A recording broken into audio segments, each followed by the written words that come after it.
तो अगर माता पिता प्रसन्न हैं तो घर पे ही आपका संपूर्ण तीर्थ का फल प्राप्त हो जाएगा बैठे बैठे। क्या आप मानते हैं कि जो अपने माता पिता की सेवा नहीं करता और यज्ञ करता है या तीर्थ करता है, क्या फलदायी होगा? इनको अगर आप दुखी करके घर में तीर्थाटन करते हैं, यज्ञ करते हैं और ये दुखी होते हैं तो आपको कोई फल प्राप्त होने वाली नहीं है। परमात्मा भी नहीं खुश होते हैं, क्योंकि जब परमात्मा भी इस धराधाम पे आते हैं तो वो भी अपनी माँ बाप की सेवा करते हैं, उनको प्रसन्न करने के लिए नाना प्रकार की लीलाएं करते हैं। और वेद पुराणों में जो शास्त्रों में हमारी बात कही गई है वो चौथे पन तक अपने माता पिता की सेवा करने की बात कही गई है। तो हम अपना पुराण अपना शास्त्र पढ़ेंगे ही नहीं तो वो संस्कार हम कहाँ से प्राप्त करेंगे? हम तो सबसे पहला माता पिता और गुरु जो होते हैं माता और पिता ही होते हैं। भगवान भी यही है, भगवान के स्वरूप भी हैं। गुरु बिनु भवनिधि तरय न कोई, जो बिरंच शंकर सम होई। वैसे शिक्षक जो इस रोहतास जिले में जिन्होंने अपने कर्तव्य और निष्ठा और शिक्षा के प्रति इतनी निष्ठा थी कि पूरे जिले में उन्होंने अपना नाम कमाया, और उनके सुपुत्र नरेंद्र कुमार राय जी पत्रकारिता के माध्यम से जो ख्याति प्राप्त की है वह अतुलनीय है। उन्हीं के पुत्र जो शिक्षक थे, उनके पुत्र नरेंद्र कुमार राय जी 7 दिवसीय भागवत कथा अपने माता के लिए उन्होंने अपने घर पर यानी सीढ़ी गांव के पैतृक निवास पर उन्होंने भागवत कथा कराई, और उससे गांव के ही नहीं आसपास के लोग काफी आह्लादित हुए, प्रसन्नचित हुए, धर्म के प्रति उनकी आस्था जगी और भागवत कथा कहने के लिए अयोध्या से पधारे मुनि दास जी महाराज हमारे बीच पहुंचे हैं। उन्होंने 7 दिन में भागवत कथा इतनी कही कि सनातन के प्रति लोगों की आस्था जगी है। आइए हम बात करते हैं मुनिदास जी महाराज जी से। महाराज जी, आप 7 दिन तक भागवत कथा कहे। मैं ऐसा देखता हूं कि आए दिन भागवत कथा हो या यज्ञ हो, अनेकों जगहों पर भारत देश के कोने कोने में हो रहा है, लेकिन मैं ये भी देखता हूं कि उसके ठीक विपरीत अनाचार, व्यभिचार, भ्रष्टाचार, बलात्कार जैसी घटनाएं हो रही हैं।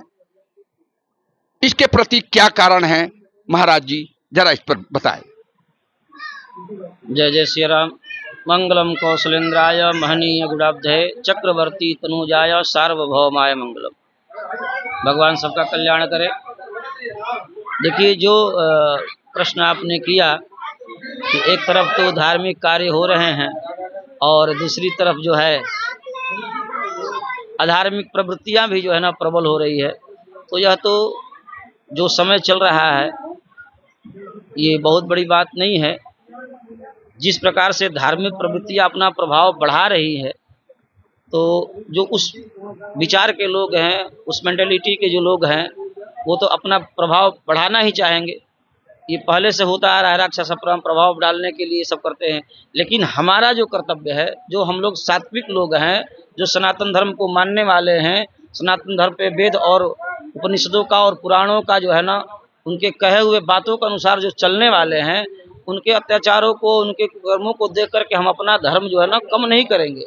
हम प्रयास हमें ये करना है कि हमें और भी उत्तरोत्तर जो है ना इस चीज को और बढ़ाकर करना है। मानव जीवन में वेद शास्त्र में 16 संस्कारों का वर्णन आया है। मनुष्य के जीवन में 16 संस्कार, और कहीं न कहीं मनुष्य के जीवन में संस्कारों की कमी का ही कारण है अनाचार, व्यभिचार, भ्रष्टाचार। माता पिता जैसे वृद्धाश्रम में जैसे चले जाते हैं, क्या वो भी कारण माना जा सकता है?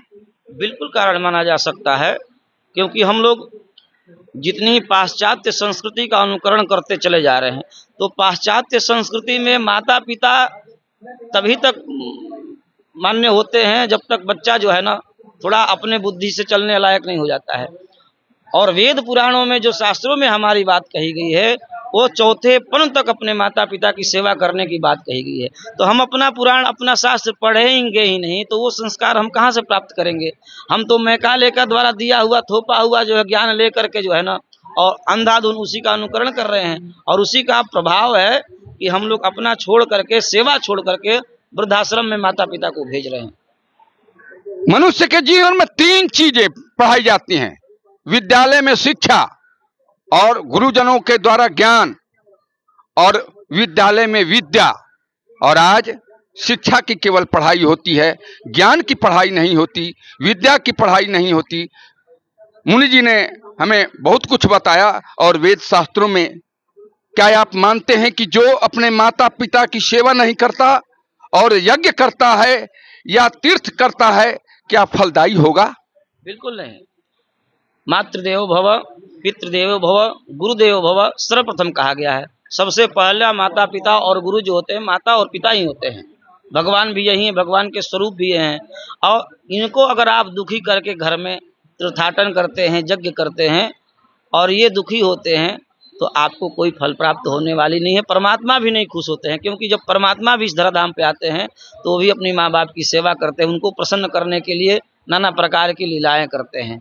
तो अगर माता पिता प्रसन्न हैं तो घर पे ही आपका संपूर्ण तीर्थ का फल प्राप्त हो जाएगा बैठे बैठे। आने वाली पीढ़ी के लिए आप क्या संदेश देना चाहेंगे? आने वाली पीढ़ी के लिए मैं यही कहूँगा कि आपकी जो मर्यादा है, जो सनातन धर्म के अनुसार जो बातें कही गई हैं उनका ज़्यादा से ज़्यादा जो है ना अनुकरण करें और अपने श्रेष्ठ जनों से, अपने गुरुजनों से जो शिक्षा मिलती है, शिक्षा केवल जो है ना धन कमाने के लिए जो आजकल लोग अर्जित कर रहे हैं, पैसा के लिए और पेट पालने के लिए पढ़ाया जा रहा है। तो आप ऐसी भी शिक्षा ग्रहण करें जिससे समाज के कल्याण हो सके, आपकी आत्मा का कल्याण हो सके, आप जो है ना अच्छे अच्छे कार्य कर सके। तो लौटिए, अपने वेदों की तरफ लौटिए, अपने पुराणों की तरफ लौटिए, उसका अध्ययन करिए, उसका मनन करिए, उसको गुरुजनों से श्रवण करिए और उसके अनुरूप अपने जीवन को ढालिए। अभिवादनशीलस्य नित्यं वर्धोपसेविनः चत्वारि तस्य वर्धन्ते आयुर्विद्या जसो बलम। अगर जैसा मुनि महाराज जी ने कहा कि अपने माता पिता बड़े बुजुर्गों का प्रतिदिन अगर आप अभिवादन करते हैं, प्रणाम करते हैं तो आपको विद्या, यश, बल सब कुछ प्राप्त होगा। धन्यवाद।